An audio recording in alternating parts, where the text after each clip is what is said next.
આંબલિયારા ગામમાં નકલી એએસઆઈ બનીને લોકોને છેતરનાર આરોપી ઝડપાયો છે.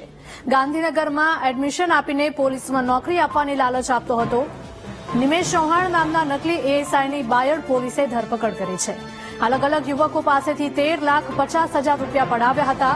આરોપી નિમેશ પોતાના પિતા પણ પોલીસમાં હોવાની ખોટી ઓળખાણ આપતો હતો.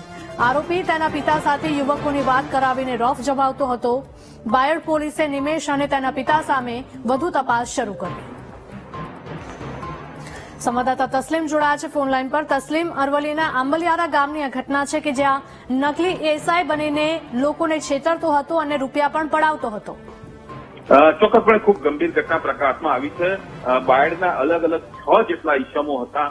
તેમને નોકરીની લાલચ આપી હતી, તે પણ પોલીસની નોકરીની લાલચ આપી હતી. નકલી એએસઆઈ બની આ 6 લોકોને મળતો હતો અને ગાંધીનગરની એક એકેડમીમાં એડમિશન અપાયો હતો. સાથે સાથે આ જે આરોપી છે આંબલિયારા ગામનો છે, જે પીડિત લોકો છે, 6 જેટલા યુવકો છે એ બાયડના આસપાસના વિસ્તારના છે.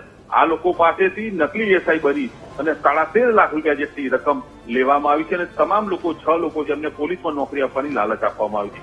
આખરે નોકરી ન મળતા આ 6 યુવકો બાયડ પોલીસ સ્ટેશનમાં ફરિયાદ નોંધાઈ છે. પોલીસ દ્વારા આરોપીને પકડી આગળની કાર્યવાહી હાથ ધરાઈ છે. જી તસ્લીમ, આભાર.